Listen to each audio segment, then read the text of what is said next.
Hey guys, मैं आपकी friend Ishika आ चुकी हूँ निया एंड कनिष्का की लव स्टोरी का पार्ट 37 लेकर। तो आई होप कि आप सभी को ये स्टोरी दिल से पसंद आ रही होगी। तो गाइस, बिना किसी देरी के अपना आज का एपिसोड शुरू करते हैं। उससे पहले मैं आपको याद दिला दूँ, अगर आप इस चैनल पर नए हैं तो चैनल को सब्सक्राइब करके बेल आइकन ज़रूर प्रेस कर दें और साथ ही साथ वीडियो को लाइक एंड शेयर भी कर दें अपने चाहने वालों के साथ। तो चलिए बिना किसी देरी के अब शुरू करते हैं फाइनली अपना आज का एपिसोड। उससे पहले हमेशा की तरह प्रीवियस पार्ट रिव्यू। पिछले भाग में आपने सुना था कि कनिष्का को पता चल जाता है कि निया का हाथ कुणाल की मौत में बिल्कुल नहीं है। इसका मतलब ये था कि निया पूरी तरह से निर्दोष है। नहीं, पूरी तरह से नहीं, लेकिन हाँ, निया की गलती अब उतनी बड़ी नहीं रह गई जितनी बड़ी कनिष्का समझ रही थी। तो जैसे जैसे ही ये सच्चाई सामने आ गई तो कनिष्का का व्यवहार निया के प्रति चेंज हो जाता है और वो खुशी खुशी ऑफिस चली जाती है। पर उसका ऑफिस में भी मन नहीं लगता, तो वो दोपहर में ही ऑफिस से घर के लिए निकल जाती है। और जैसे ही यदुवंशी पैलेस के एंट्रेंस पे पहुंचती है तो वो कुछ ऐसा देखती है जिससे उसकी आंखें फटी की फटी रह जाती हैं। तो ये था हमारा प्रीवियस पार्ट रिव्यू और अब आगे। जैसा कि हमेशा होता था, कनिष्का की गैर मौजूदगी में यदुवंशी पैलेस में बहुत ही ज़्यादा मस्ती होती थी।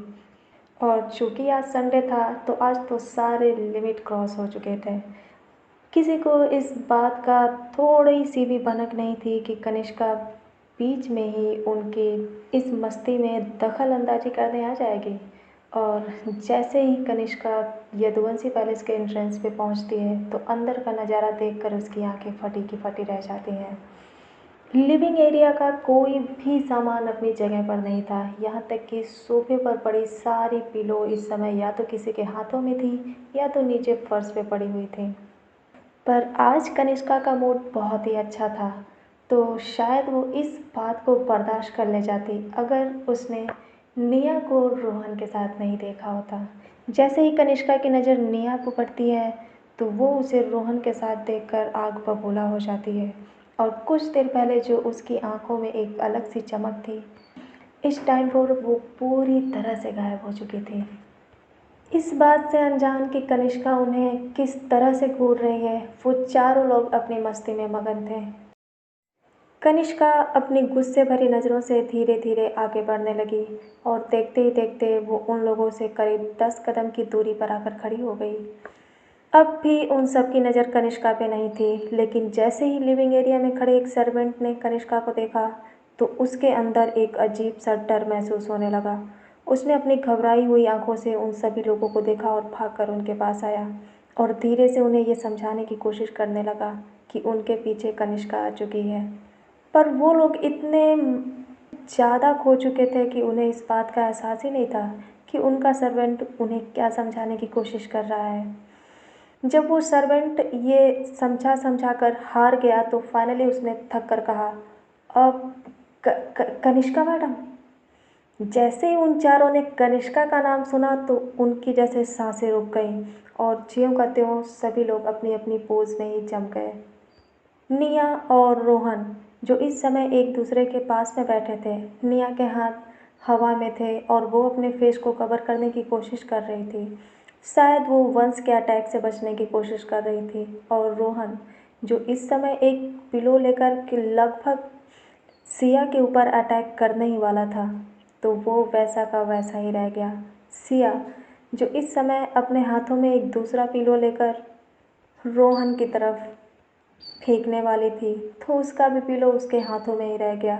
और वंश वो तो अपनी टॉय गन लेकर हक्का बक्का होकर कनिष्का को देखे जा रहा था। किसी ने ये सोचा तक नहीं था कि अचानक कनिष्का उनके सामने आ जाएगी। और जैसे ही उन लोगों को ये महसूस हुआ कि ये सच है, कनिष्का उनके सामने सच में खड़ी है, तो उनके चेहरे के रंग पीले पड़ गए। रोहन जो इस समय कनिष्का की एज का था, लगभग 22-23 साल का, वो भी इस समय चुपचाप डर के मारे कनिष्का को देख रहा था, क्योंकि वो भी कनिष्का की रिस्पेक्ट और उससे डरता था।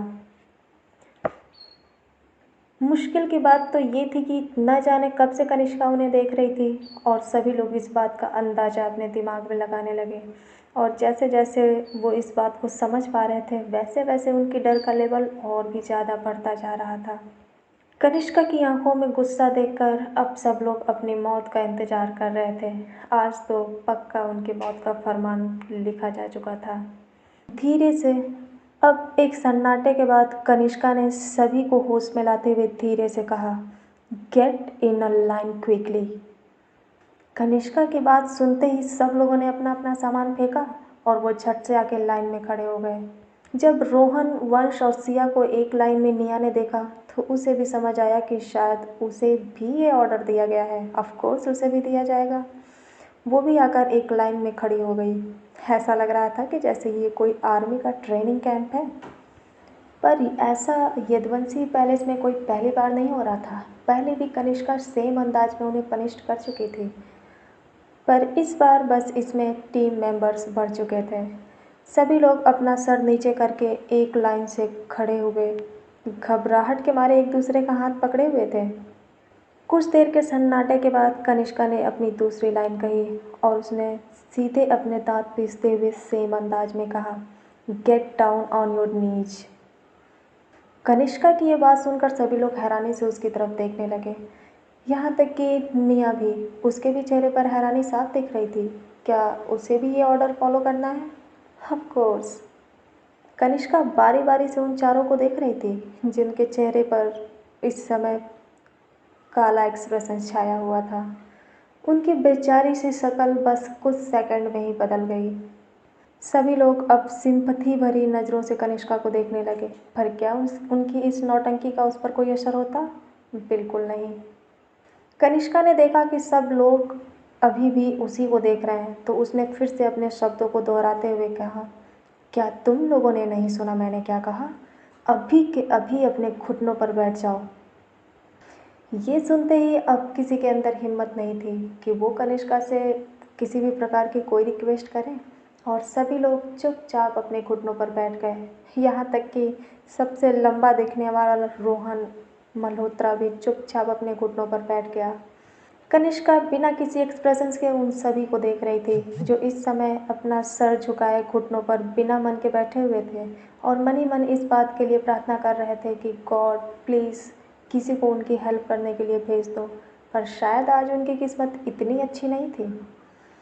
कनिष्का ने फाइनली रिएक्ट किया और फिर से अपने गार्ड की तरफ मुड़ते हुए बोली। कनिष्का ने चेतावनी देते हुए गार्ड की तरफ देखकर कहा, 1 घंटे से पहले अगर इसमें से कोई भी इंसान उठने की कोशिश करे तो तुम अपने हिसाब से इन्हें हैंडल कर सकते हो। मेरी तरफ से तुम्हें छूट है। जैसे ही उन लोगों ने कनिष्का के मुंह से 1 घंटा सुना तो मानो उनका खून सूख गया हो और वो अपनी लाचार नज़रों से कनिष्का की तरफ देखने लगे। पर कनिष्का के ऊपर इसका असर बिल्कुल नहीं हुआ और उसने उनकी तरफ मुड़ते हुए कहा, जब तक मैं खुद आकर इनसे उठने के लिए ना कहूँ तब तक इन्हें ऐसे ही बैठा कर रखो। और हाँ, किसी की भी सिफारिश मत चलने देना। कनिष्का ने ये कहकर अपने दांत पीसे और वहाँ से फिर ऊपर चली गई। जैसे ही वो ऊपर गई उन लोगों के चेहरे का रंग बदल गया और वो लोग फिर आपस में फुसफुसाहट करके कुछ बात करने लगे। सिया ने गुस्से में कहा, वंश के बच्चे, अगर आज तुमने इस लड़ाई को शुरू नहीं की होती तो हम सब इतनी बुरी तरह से नहीं फंसते। तभी वंश ने अपनी क्यूट सी आवाज़ में कहा, दीदू, मुझे क्या पता था कि आज कनिष्का दीदू वापस आ जाएंगी। वंश की ऐसी क्यूट सी बात सुनकर सिया को भी ये रियलाइज हुआ कि बात तो सही है। आखिर किसने सोचा था कि कनिष्का आज पहली बार ऑफिस से हाफ डे लेकर घर आ जाएगी। पर इन दोनों से भी किसी की बदतर हालत होती जा रही थी और वो रोहन मल्होत्रा था। उसका तो आज पहला ही दिन था। उसका बैग अभी भी लिविंग एरिया के बीचों बीच पड़ा था। आने से पहले उसने कभी नहीं सोचा था कि यदुवंशी पैलेस में उसका स्वागत ऐसे होगा।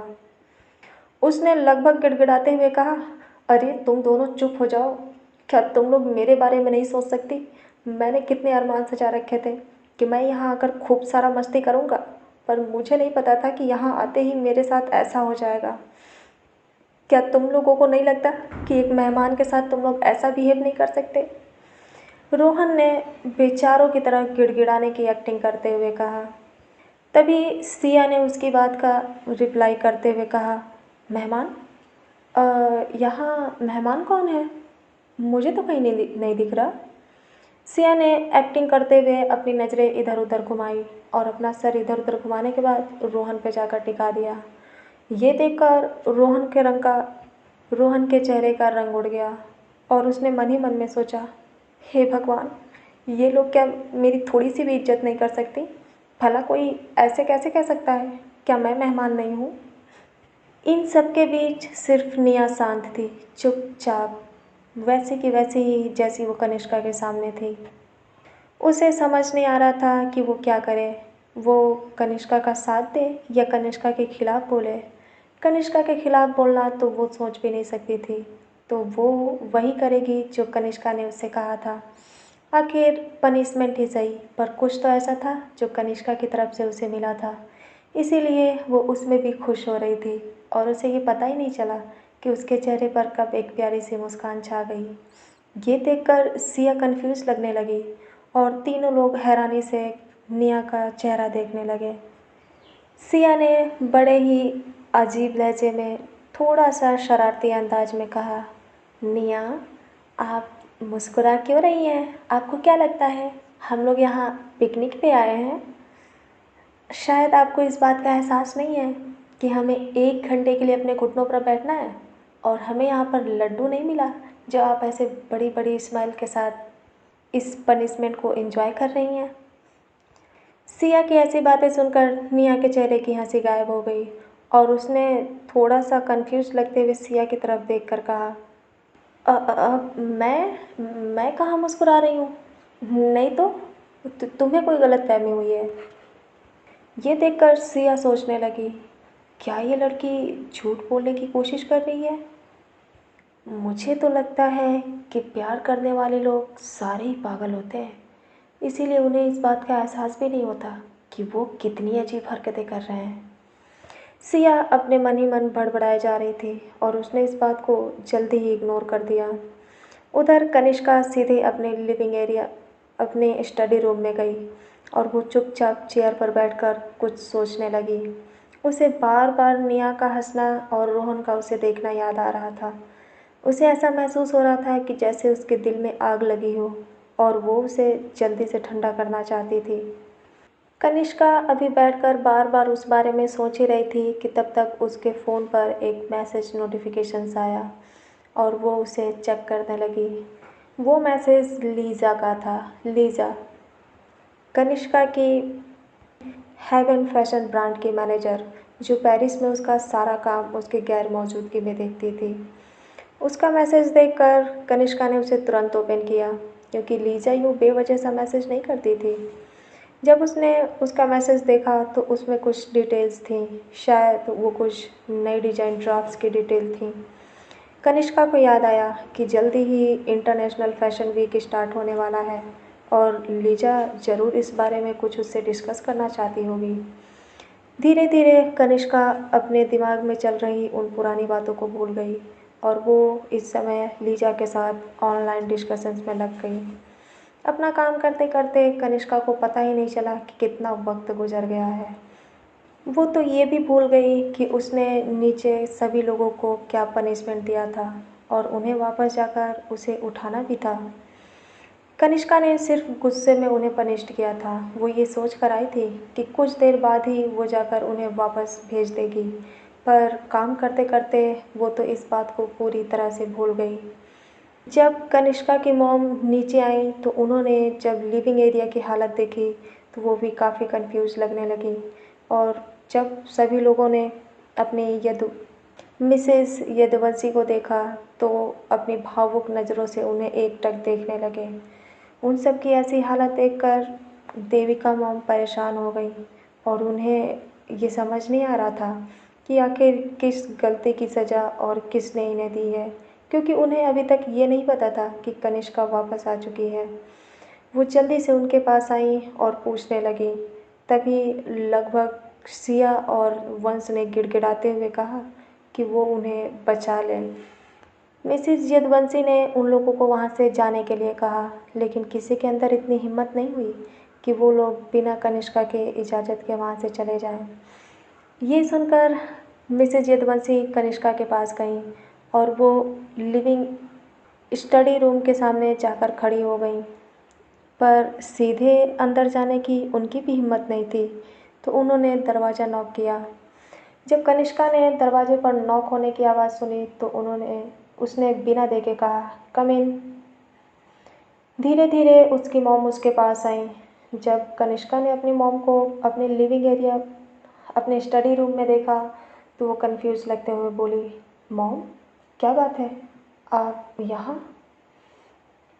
जब जब मिसेस यदुवंशी ने देखा कि उनकी बेटी का मूड इस समय ठीक लग रहा है तो उन्होंने फाइनली उसे याद दिलाया कि नीचे अब भी वंश और बाकी लोग अपने घुटनों पर बैठे हुए हैं। जैसे ही अपनी मॉम की ये बातें सुनी तो कनिष्का अचानक अपनी जगह से खड़ी हो गई। वो तो इस बात को पूरी तरह भूल ही गई थी। तो क्या इसका मतलब है कि वो लोग अभी भी अपने घुटनों पर बैठे हैं? कनिष्का अपने मन में सोचते हुए अपने कलाई पर लगी उस वॉच को देखने लगी तो उसमें 45 मिनट हो चुके थे। Oh my God! अब तक तो न जाने उनकी क्या हालत हो गई होगी। कनिष्का बिना किसी देरी के भागते हुए सीढ़ियों से नीचे आई और आकर उन सबके सामने खड़ी हो गई। जब उसने सबकी शक्ल पे अपनी नज़र डाली तो सबके होंठ सूख चुके थे और सबका चेहरा भी पूरी तरह उतर चुका था। सभी लोग उससे काफ़ी नाराज़ लग रहे थे, यहाँ तक कि रोहन, वो भी कनिष्का की तरफ नहीं देख रहा था। वंश और सिया तो पूरी तरह कनिष्का को इग्नोर कर रहे थे और निया अब भी अपना सर नीचे करके बैठी थी। सबसे ज़्यादा बुरी हालत निया की हो चुकी थी। हालांकि स्टार्टिंग में वो काफ़ी खुश लग रही थी, पर जैसे जैसे वक्त गुजरता गया उसे लग रहा था कि जैसे उसके घुटने के साथ साथ उसकी कमर भी टूट गई हो। अचानक सबके सूखे हुए होंठ देखकर कनिष्का को अपने दिल में एक दर्द महसूस होने लगा। उसे भला कैसे ध्यान नहीं था, वो अपने छोटे भाई बहन को ऐसे तकलीफ़ में कैसे देख सकती थी। उसने सभी से बात करने की कोशिश की और धीरे से बोली, सिया, वंश। पर कनिष्का के इतना बोलने के बाद भी किसी ने उसकी तरफ पलट कर नहीं देखा। कनिष्का समझ गई कि सभी लोग उससे बहुत ज़्यादा नाराज़ हो चुके हैं। बाकी लोगों को उसने बोलने की हिम्मत भी नहीं की और वो चुपचाप उनके ठीक सामने आकर अपने घुटनों पर बैठ गई। जब कनिष्का को धीरे से सिया ने अपनी नीची नज़रों से घुटनों पर बैठते हुए देखा तो उसके चेहरे का रंग बदलने लगा। उसे ये बात बिल्कुल अच्छी नहीं लगी कि उसकी कनिष्का दीदू घुटनों पर बैठे। वो हैरानी से कनिष्का को देखने लगी, यहाँ तक कि बाकी लोग भी कनिष्का की तरफ देखने लगे। पर कनिष्का ने सिर्फ इतना ही नहीं बल्कि आगे भी कुछ किया। उसने अपने कान पकड़ लिए और धीरे से बोली, क्या अब भी मुझे कोई माफ़ नहीं करेगा? अगर इतना भी काफ़ी नहीं है तो कैसा रहेगा अगर मैं कल सबको घुमाने ले चलूँ? जैसे ही कनिष्का ने अपने आखिरी शब्द कहे तो अचानक सबके उतरे हुए चेहरे खिल गए। रोहन, जो कुछ देर पहले तक कनिष्का की तरफ देख भी नहीं रहा था, वो किसी चिड़िया की तरह चहकते हुए बोला, अब हाँ हाँ, हम लोग तैयार हैं। आखिर हम लोग इतने भी बुरे नहीं हैं, हम तुम्हें माफ़ कर देंगे, लेकिन हाँ, तुम्हें अपने वादे पर अमल रहना पड़ेगा। तुम अपने वादे से बिल्कुल नहीं मुकर सकती। यहाँ तक कि वंश भी अपनी जगह पर चहक कर खड़ा हो गया और उसे देखकर ऐसा लग ही नहीं रहा था कि कुछ देर पहले उसका चेहरा पूरी तरह से उतर गया था। सिया ने भी एक अजीब अंदाज में सर अपना घुमाते हुए कहा, अब हाँ हाँ, इतना काफ़ी है। आखिर हम लोग इतने भी बुरे नहीं हैं। चलिए, आपको माफ़ किया, आप भी क्या याद रखेंगी? उन सब का ऐसा रिएक्शन पाकर कनिष्का मुस्कुराने लगी। उसने बिल्कुल सही निशाने पर तीर मारा था। आखिर घूमने के नाम पर सिया और वंश कैसे पीछे हट सकते थे? यहाँ तक कि रोहन भी उनमें से एक था। घूमने के नाम पर तो निया भी खुशी से उछलने लगी, पर वो अपनी खुशी जाहिर नहीं करना चाहती थी। आखिर वो ये कैसे भूल सकती थी कि कनिष्का अभी भी उससे नफ़रत करती है। हालाँकि वो अब ये नहीं जानती थी कि कनिष्का की फीलिंग्स धीरे-धीरे उसके लिए बदल रही हैं।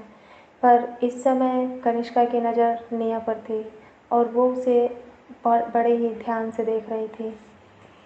तीनों लोग अपनी जगह से खड़े हो गए और खड़े होने के बाद वो अंगड़ाई लेते हुए अपनी कमर सीधी करने लगे। ये पनिशमेंट उनके लिए इतना आसान नहीं थी, पर घूमने के नाम पर उनका दर्द जैसे गायब ही हो गया। ऊपर बालकनी से मिसेस यदुवंशी सब कुछ देख रही थीं और उनके चेहरे पर एक बड़ी सी मुस्कान थी। निया अब भी उठने की कोशिश कर रही थी, पर चूँकि उसके साथ ये सब पहली बार हो रहा था, तो उसे सबसे ज़्यादा तकलीफ़ हो रही थी। उसके घुटने बिल्कुल अकड़ गए थे और वो अपना पैर भी सीधा नहीं कर पा रही थी। तभी कनिष्का की नज़र निया के चेहरे पर पड़ी, जिस पर हल्का-हल्का दर्द दिख रहा था। कनिष्का अचानक अपनी जगह पर खड़ी हो गई और वो निया की हेल्प करने के लिए बढ़ना चाहती थी। तभी रोहन उन दोनों के बीच में आ गया और उसने अपना हाथ बढ़ाते हुए कहा, कम। निया चुपचाप रोहन का हाथ देखने लगी। उसे उसका हाथ पकड़ने का कोई मन नहीं था। कनिष्का ने जब एक बार फिर से रोहन को निया के पास देखा तो उसकी आंखों में फिर से एक अजीब सा भाव उतरने लगा। वो गुस्से में रोहन को घूर रही थी। अभी अभी तो उसका मूड सही हुआ था, तो क्या रोहन फिर से अपने लिए कोई नई मुसीबत खड़ी करना चाहता था? पर इससे पहले कि निया उसका हाथ पकड़े, उसकी नज़र पीछे खड़ी कनिष्का पर पड़ी। कनिष्का एकटक उसे ही देख रही थी। निया ने कनिष्का के चेहरे पर उभर रहे उन भावों को पढ़ने की कोशिश की, पर उसे कुछ भी समझ नहीं आया कि कनिष्का इस समय क्या सोच रही है।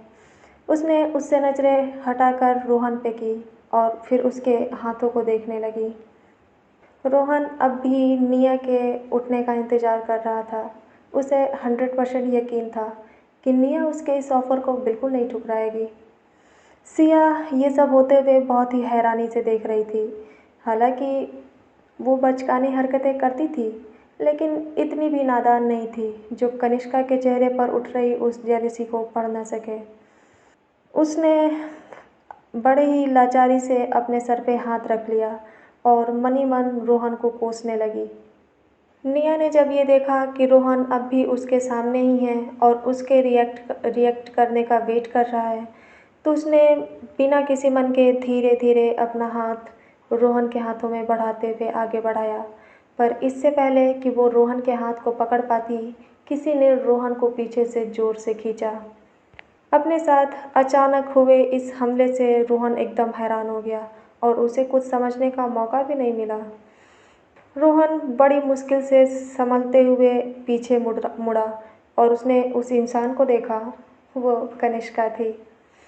कनिष्का को ऐसा करता देख उसे समझ नहीं आया कि आखिर अब उसने कौन सा गलत काम कर दिया। कनिष्का धीरे से उसे इग्नोर करते हुए आगे बढ़ी और वो निया के सामने जाकर खड़ी हो गई। निया अभी भी अपनी कन्फ्यूजन भरी नज़रों से कनिष्का को देख रही थी।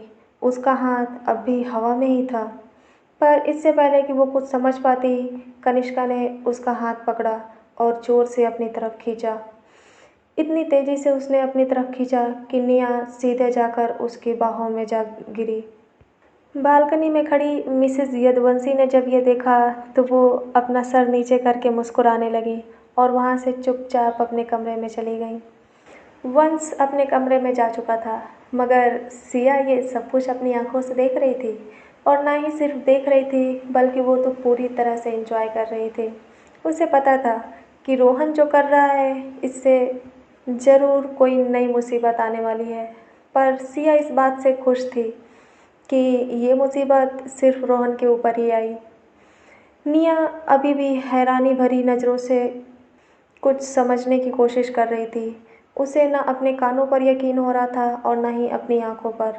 वो क्या देख सुन रही थी? क्या एक के बाद एक उसके साथ सच में कोई मैजिक हो रहा था? आज तो सच में बहुत ही अच्छा दिन था। पर ये सिलसिला यहीं रुकने वाला था? नहीं, अभी तो निया को आगे और भी हैरान होना था और साथ में रोहन को भी। कनिष्का ने किसी के भी एक्सप्रेशंस को बिल्कुल नोटिस नहीं किया और उसने निया को सीधा अपनी गोद में उठा लिया। ये देखकर तो मानो निया की धड़कन रुक सी गई हो। उसे तो अपनी आंखों पर अभी यकीन नहीं हो रहा था। क्या ये सब सच था? हाँ, ये सब सच ही था, पर ना जाने क्यों निया को सपने जैसा लग रहा था। कनिष्का उसे लेकर सीधा ऊपर आने लगी अपने रूम की तरफ। रोहन अब भी अपनी फटी फटी आंखों से ये सब देख रहा था। उसे तो कुछ समझ नहीं आ रहा था कि आखिर ये हो क्या रहा है। उसने अपनी कन्फ्यूजन भरी नज़रों से सिया को देखा, पर सिया इस समय बहुत ही ज़्यादा रिलैक्स और खुश लग रही थी। वो उससे कुछ पूछना चाहता था, लेकिन पता नहीं क्यों उसके गले से एक भी शब्द निकला ही नहीं। उधर कनिष्का निया को लेकर रूम में पहुंच गई और उसने उसे ले जाकर बेड पर बैठा दिया। निया अब भी कहीं अलग ही खोई हुई थी। शायद वो अब भी इस चीज़ पर यकीन करने की कोशिश कर रही थी।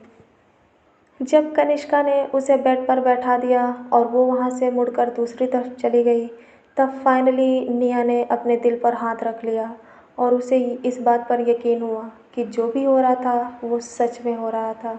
वो कोई सपना नहीं देख रही। जैसे ही उसे इस बात का एहसास हुआ तो उसका चेहरा ब्लश करने लगा और उसके होंठ मुस्कुराने लगे। उसके दिल में एक अजीब सी खुशी हो रही थी। कुछ देर पहले का जो दर्द उसे घुटने में महसूस हो रहा था वो पूरी तरह से गायब हो गया। उसके होंठ जो सूख चुके थे अब उस पे एक लाली छा गई। उसके अंदर उठ रही खुशी की लहर उसके आंखों में चमक बन के दिख रही थी। वो अपनी प्यार भरी नज़रों से कनिष्का की तरफ देख रही थी, जो इस समय शायद कुछ ढूंढने की कोशिश कर रही थी। उसके दिल में एक अजीब सा एहसास उठने लगा और वो इस एहसास से बाहर नहीं आना चाहती थी, पर ये काफ़ी नहीं था। अभी आगे कुछ और होना बाकी था। कनिष्का धीरे से उसके पास दोबारा आकर खड़ी हो गई। निया ने जब उसे देखा तो फिर से सोचने लगी कि कनिष्का अब क्या करना चाहती है, क्या कुछ और भी बाकी है। तभी उसकी नज़र कनिष्का के हाथों में पड़ी, जिसने एक ट्यूब ले रखा था। निया समझ गई कि कनिष्का क्या करने वाली है। अचानक उसके दिल में एक अजीब सी बेताबी होने लगी और आगे क्या होने वाला है ये सोचकर उसकी सांसें तेज हो गईं। पर कनिष्का ऐसी नहीं थी जो लोगों के सोच के हिसाब से चले। उसने वो ट्यूब निया की तरफ बढ़ाते हुए कहा, ये ट्यूब घुटनों पर लगा लो, दर्द में आराम मिलेगा। कनिष्का की ये बातें सुनकर अचानक निया का चेहरा उतर गया। उसने तो कुछ और ही सोचा था। उसने गुस्से में कनिष्का की तरफ बिना देखे कहा, अब मुझे इसकी ज़रूरत नहीं, तुम इसे लेकर जा सकती हो। कनिष्का को ये समझ नहीं आया। उसने तो अपने हिसाब से बिल्कुल अच्छा काम किया था। उसके चेहरे का एक्सप्रेशंस एक बार फिर से गंभीर हो गया और उसने अब लगभग ऑर्डर देते हुए पूछा, तुम इसे लगाओगी या नहीं? कनिष्का की ये बात सुनकर निया ने भी नाराज़ लगते हुए कहा, नहीं, मैंने कहा ना, मैं इसे नहीं लगाऊंगी। अब कनिष्का को गुस्सा आ गया और वो खुद उस ट्यूब को उठाकर उसके सामने बैठ गई। निया ने उसे ऐसा करते हुए अपनी तिरछी नज़रों से देखा और फिर अपना सर गुस्से में घुमा लिया। कनिष्का समझ गई कि निया मजाक समझ रही है, तो चलो उसे बताते हैं कि वो जो कर रही है वो बिल्कुल मजाक नहीं है। कनिष्का ने उस ट्यूब को खुद से लगाने के लिए निया के धीरे धीरे ड्रेस को उठाना शुरू किया। अचानक जब निया को ये महसूस हुआ तो उसकी आंखें बड़ी हो गईं और उसने हैरानी से कनिष्का की तरफ देखा। पर कनिष्का को इस समय किसी चीज़ का एहसास नहीं था। वो चुपचाप अपना काम करने लगी। निया के दिल की सिहरन अब बहुत ज़्यादा तेज हो गई। उसने झट से अपने पाँव ऊपर कर लिए और लगभग कनिष्का के हाथों को दूर करते हुए बोली, अब ये क्या कर रही हो तुम? निया की बातें सुनकर कनिष्का ने अपने हमेशा की तरह खड़ूस अंदाज में कहा, तुम्हें दिख नहीं रहा? मैं मेडिसिन लगा रही हूँ। अगर तुम अपने हाथों से नहीं लगाओगी तो मैं ये काम ज़बरदस्ती भी कर सकती हूँ। हालांकि कुछ देर पहले निया यही चाहती थी कि कनिष्का खुद आकर मेडिसिन लगाए, लेकिन जब कनिष्का ने ये किया तो अचानक निया को अजीब सी फीलिंग्स आने लगी। वो कनिष्का को अपने पास इतना देखकर घबराने लगी। उसे समझ नहीं आ रहा था कि वो अपने पैरों को कनिष्का के सामने कैसे करे। उसे शर्म आ रही थी, उसका चेहरा शर्म से लाल हो गया। वो समझ नहीं पा रही थी कि कनिष्का को कैसे समझाए कि उसके छूने से उसकी क्या हालत होती है। हालांकि निया कनिष्का के करीब जा चुकी थी, लेकिन कभी कनिष्का खुद से निया के पास नहीं आई थी। और यही वजह थी कि जब कनिष्का उसके पास आई तो उसके दिल की धड़कन बढ़ना लाजमी था। निया ने शर्माते हुए अपने पैरों को अपने बाहों में समेट लिया और वो चुपचाप कनिष्का को देखने लगी। कनिष्का निया की ये हरकत समझ नहीं पा रही थी और वो उसे अपनी सवालिया नज़रों से देख रही थी।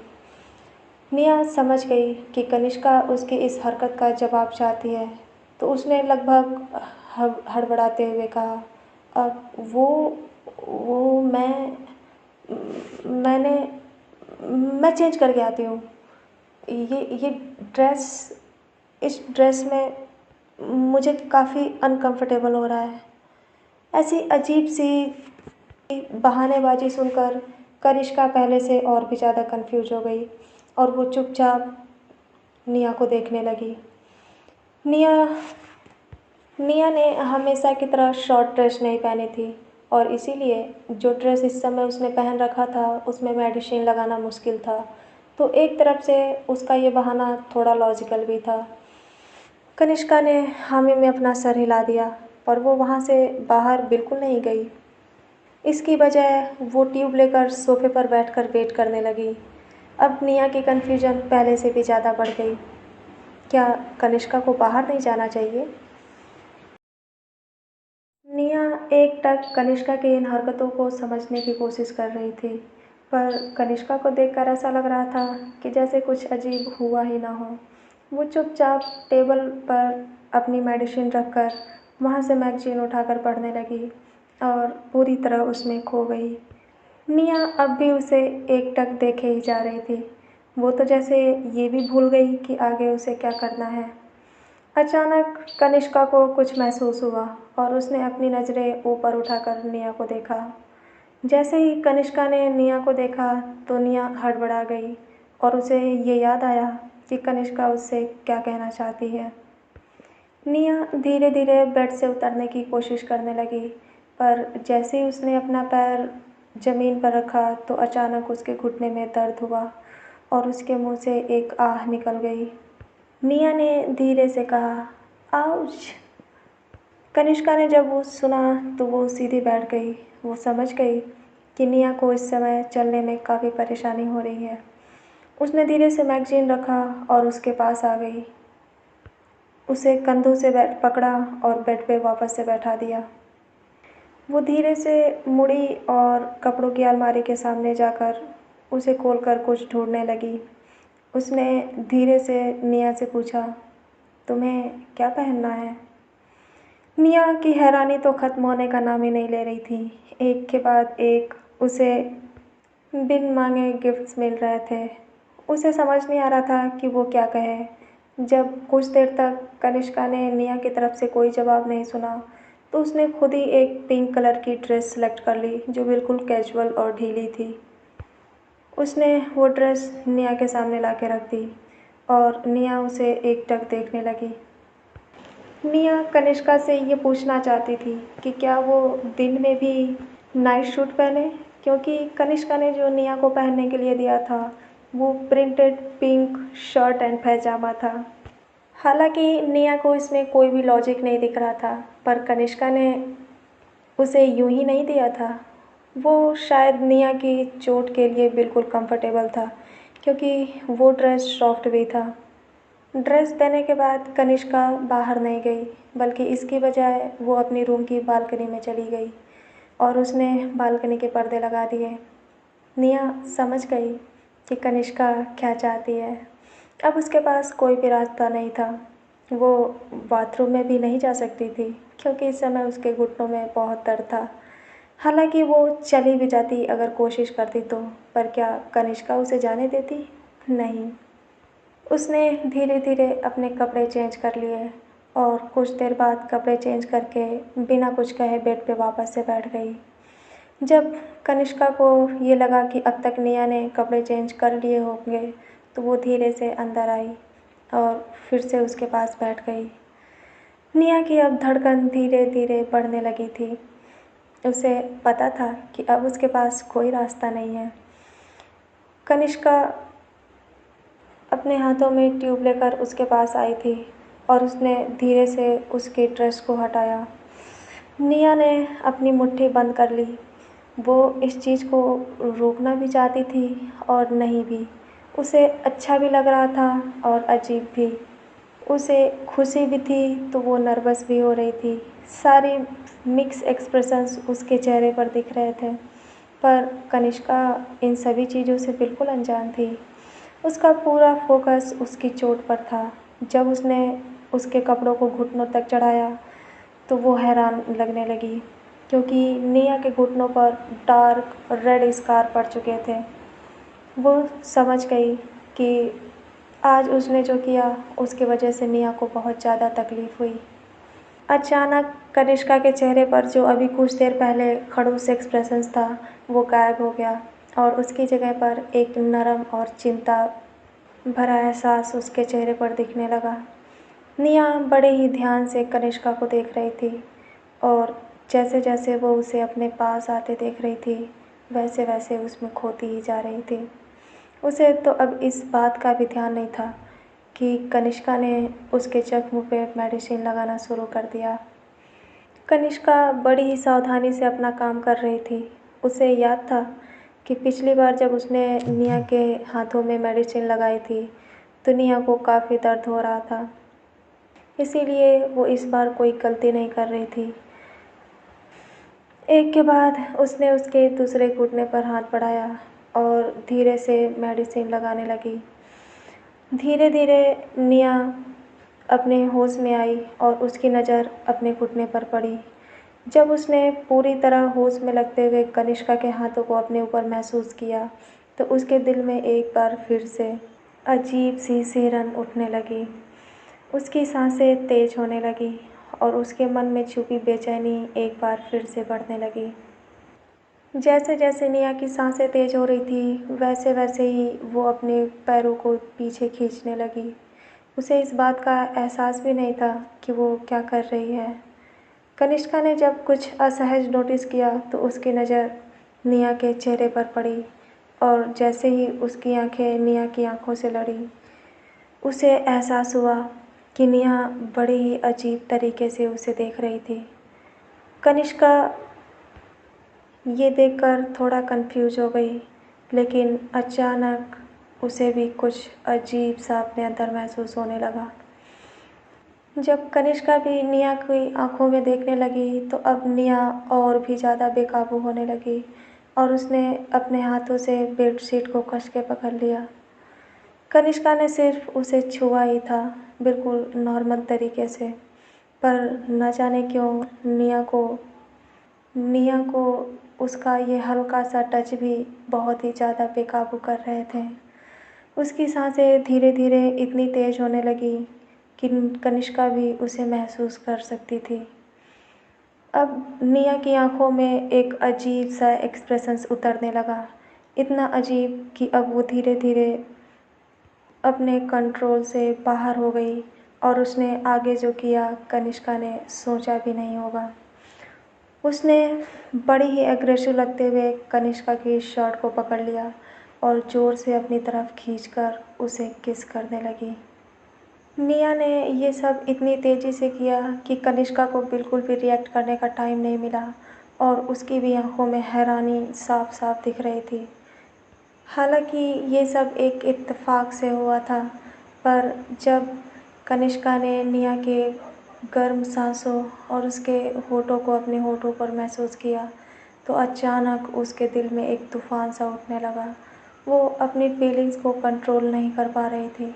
उसे ऐसा लग रहा था कि जैसे निया की बेचैनियाँ अब उसके दिल में भी उठने लगी हों। कुछ देर पहले जो कनिष्का की आंखों में हैरानी थी, अब वो धीरे धीरे गायब होने लगी और उसी के साथ साथ कनिष्का की भी आंखें बंद हो गईं। हालांकि निया ने कनिष्का को पहले भी किस किया था, पर उस समय कनिष्का के दिल में कोई भी फीलिंग्स नहीं थी। पर आज कनिष्का को जो अपने दिल में एहसास हो रहा था, जो अजीब सी फीलिंग्स उसके दिल में उठ रही थी, वो उसकी बेताबी को भी बढ़ा रही थी। निया के इस पैशनेट किस की वजह से कनिष्का के दिल के तार हिल गए। करीब वो लोग 1 मिनट तक एक दूसरे को किस करते रहे, लेकिन ये सब आगे नहीं होने वाला था। किसी ने अचानक सा दरवाजे पे नॉक किया, जिसकी आवाज़ कनिष्का के कानों में पड़ी। जैसे ही कनिष्का ने ये महसूस किया कि कोई दरवाजे पर है, अचानक वो पीछे हट गई और निया भी चुपचाप अपनी जगह पर बैठ गई। जैसे ही कनिष्का निया से दूर हटी तो निया को एहसास हुआ कि उसने क्या डेयरिंग किया था। कुछ देर पहले जो निया बिल्कुल बेकाबू हो गई थी, अचानक उसे एहसास हुआ कि अपनी बेचैनी को कंट्रोल करने के लिए उसने कनिष्का को किस कर लिया। वो बड़ी हैरानी से कनिष्का को देख रही थी और उसने झट से अपने मुंह पर अपना हाथ रख लिया। उसकी ये हरकतें देख कनिष्का को समझ नहीं आ रहा था कि वो कैसे रिएक्ट करे। वो एकटक अभी भी निया को देख रही थी। पर इससे पहले कि कनिष्का अपनी और निया की इस पैशनेट किस को और फील कर पाती या फिर अपनी दिल के अंदर उठ रही उन फीलिंग्स को समझ पाती, अचानक दरवाजे से कोई अंदर आ गया, जिसे देखकर कनिष्का का मूड पूरी तरह ख़राब हो गया। रोहन ने अंदर आते ही कहा, अब हाय, क्या मैं तुम दोनों को ज्वाइन कर सकता हूँ? आई होप कि मैंने तुम दोनों को डिस्टर्ब नहीं किया हो। रोहन का इतना कहना ही था कि कनिष्का का मूड पूरी तरह से ख़राब हो गया। अभी अभी जो एक प्यारा सा एहसास उसके दिल में उठ रहा था और जिसे वो समझने की कोशिश कर रही थी, अब वो पूरी तरह से गुस्से में बदल गया। निया अब किसी भी तरह से रोहन के इस एटीट्यूड को बर्दाश्त नहीं कर पा रही थी। उसका दिल तो कर रहा था कि वो एक तकिया रोहन के मुंह पे दे मारे। क्या वो कुछ देर बाद नहीं आ सकता था? आखिर उसकी टाइमिंग हर बार इतनी ख़राब कैसे हो सकती है? कनिष्का ने अपना सर घुमाते हुए अपनी आंखों को आधा खुला और आधा बंद करते हुए गहरी सांसें ली और उसने रोहन की तरफ मुड़ते हुए कहा, रोहन, मुझे लगता है कि तुम मुझे कुछ ज़्यादा ही मिस कर रहे हो। चलो नीचे चलते हैं। वैसे भी तुम काफ़ी दिनों बाद हमसे मिलने आए हो, तो मेरा भी फ़र्ज़ बनता है कि मैं अपना कुछ समय तुम्हारे साथ बिताऊं। कनिष्का की बातें सुनकर रोहन के चेहरे के रंग उड़ गए, यहाँ तक कि उसकी सिट्टी पिट्टी ही गुम हो गई। वो ये सोचकर आया था कि थोड़ा वक्त निया के साथ बिताएगा, पर उसने कभी नहीं सोचा था कि उसकी लेडी डॉन उसके आने का ये मतलब निकालेगी। कनिष्का उसके आने का मतलब अच्छे से समझ रही थी, पर वो रोहन को निया के साथ एक सेकंड भी नहीं देखना चाहती थी। इसीलिए वो ज़बरदस्ती उसका हाथ पकड़कर रूम से बाहर लेकर जाने लगी। बाहर निकलते वक्त रोहन बेचारों सा मुँह बनाकर निया की तरफ देख रहा था, पर निया को ये देखकर बहुत मज़ा आ रहा था। मन ही मन निया कनिष्का के इस काम की तारीफ़ कर रही थी, पर रोहन के यहाँ आ जाने से जो डिस्टरबेंस उन दोनों के बीच हुई थी, उससे निया को रोहन पर बहुत ही ज़्यादा गुस्सा आ रहा था। तो गाइस, आगे क्या होगा, कैसे कैसे क्यूट क्यूट रोमांटिक मोमेंट आएंगे, ये तो हम जानेंगे अपने अगले एपिसोड में। तब तक आप इस कहानी को एंजॉय करिए। इसी के साथ मैं आपके फ्रेंड लेती हूँ विदा। मिलते हैं नेक्स्ट एपिसोड में। तब तक के लिए tata, bye bye, love you all.